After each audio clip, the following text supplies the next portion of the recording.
예를 들어서 선생님들이 이제 하늘을 봅니다. 하늘을 보면은 우리가 하늘에 뭐가 보여요? 하늘이 보이고 해가 보이고 중증적인 것은 찝을 수가 있어요. 그것을 양자 물리라고 하는 거죠. 물리가 일어났기 때문에 질문을 할 수 있고요. 답을 할 수 있는 거예요. 우주에서 오는 통신을 우리가 어떻게 받을까요? 신의 소리를 우리가 어떻게 들을까요? 이게 양자와 다 동일하게 생각을 하면 되는 거예요.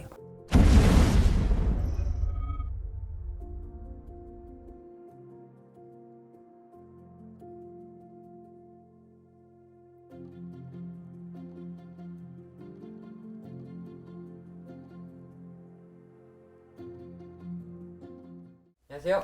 안녕하세요. 오늘 촬영하면서 선생님께서 이 양자에 대해서 굉장히 많이 얘기해 주셨거든요. 양자하면 사실 이제 과학 쪽으로 이제 가깝잖아요. 무속도 좀 과학적 근거가 있지 않을까? 실질적으로 유튜브에라든지 이런 과학자분들 아니면 공부를 많이 한 지식인 분들이 이 양자에 대한 것들을 너무 많이 풀어놨기 때문에 저는 제가 설명을 그렇게 해요. 예를 들어서 선생님들이 이제 하늘을 봅니다. 하늘을 보면은 우리가 하늘에 뭐가 보여요? 하늘이 보이고 해가 보이고 중증적인 것은 찝을 수가 있어요. 근데 거기에서 흐르는 수많은 기류나 전류나 전파나 전자파나 이런 것들은 우리가 모르잖아. 그렇기 때문에 없다라고 표현을 할 수가 없지 않느냐 이거지. 안 보인다고 해서 없다라고 할 수 없는 게 양자다. 그 양자가 말 그대로 나와 상대방이 대화를 하고 있는데, 자, PD님과 제가 대화를 해요. 그러면 PD님께서 이걸 좀 물어봤으면 좋겠다라는 것은 뭐예요? 저랑 대화를 하고 저를 보았기 때문에 그 생각이 난 거예요. 그것을 양자 물리라고 하는 거죠. 물리가 일어났기 때문에 질문을 할 수 있고요.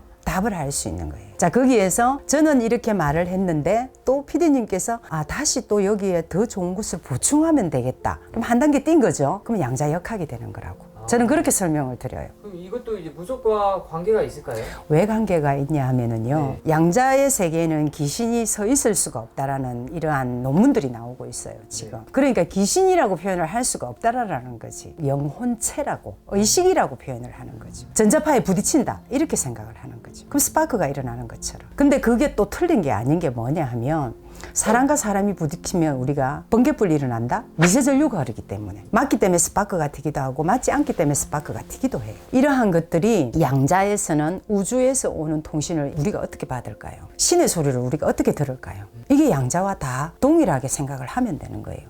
하늘에 계셔. 안 보여. 하지만 말씀을 주시니까 주파수를 타고 나에게로 와. 나에게로 왔을 때 물리가 일어나. 이러한 것으로 인해서 나는 이러이러한 것을 보게 되고 알게 되고 사람들에게 전하게 되고 그럼 역학이 되는 거예요.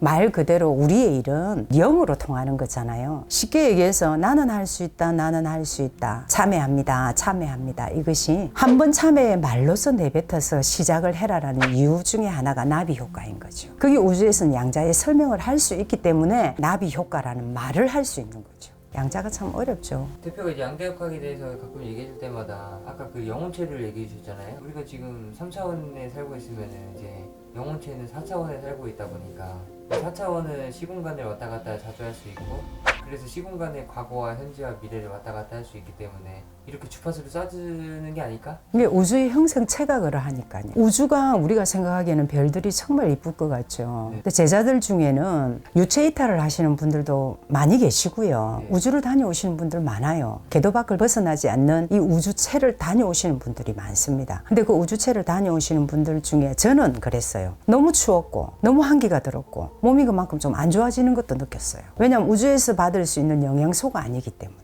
그 말은 제의 느낌을 얘기를 드리는 거예요. 땅에서의 일어난 기운들은 받을 수도 있고요. 내가 기로서 이제 생성도 돼요. 왜냐하면 뭐 선무도를 한다든지 말 그대로 스트레스를 풀기 위해서 내가 음식을 먹는다든지 이런 식으로 표현을 할 수 있지만 우주에는 보이지 않는 수많은 주파수가 어느 것과 나가 맞는 것과 안 맞는 것을 실험을 해보지 않는 이상은 다녀왔다 안 다녀왔다라 말하지를 못하니까. 그래서 저는 이 양자라는 것이 맞아요. 어려운 거예요. 근데 이게 이해가 되면요. 이것이 생활 속의 양자구나. 양자가 어려운 것이 아니었구나. 내가 그릇을 떨어뜨렸는데 깼네.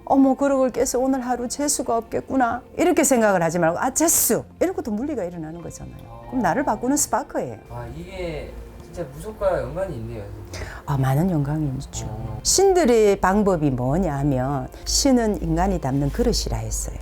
그래서 우리는 이제 이거를 누가 가르쳐주고 안 가르쳐주지 않아도 비우고 채우고 비우고 채우고 몸도 그렇잖아요. 비우고 채우고 그게 그릇이라는 표현인 것처럼 신들은 이 그릇에 인간인 너가 제자가 아니면 일반인들도 다 네 그릇을 얼마만큼 채우고 비우느냐에 따라서 흐름이 된다 이렇게 표현을 하는 것처럼 저는 제가 공부를 그렇게 했어요. 너무 어렵게 공부를 하고 누가 가르쳐주는 분들이 없었기 때문에 내 방식대로 이해를 하되 벗어나지는 않아야지. 뇌를 변형을 시키면 안 되잖아. 종교도 그렇잖아요. 뜻은 좋았는데 사람 각각 개개인마다 변질이 되었기 때문에 문제가 생기는 거지 종교가 나쁜 것은 아니잖아요. 그렇기 때문에 그렇게 공부를 하되 그렇다고 또 뭐 이런 것들을 웃으면서 얘기를 할 수 있는 것도 있고요. 또 심각하게 얘기를 할 때는 또 나뉠 수 있는 자리가 있으면 보고 배울 게 있으면 나도 심각하게 듣고 보고 배우는 거죠. 저는 만능이 되어야 된다고 생각합니다. 그러려고 쫓아가고 있고요. 쫓아가다 보니까 뭐 심도 하지만 또 끈을 안 놓으려고 하고요. 예전에 제가 공부를 하는 이런 부분들이 요즘은 또 새로이 다가오는 신명도 많기 때문에 그런 공부에 또 하루하루를 즐겁게 보내고 있습니다. 감사합니다.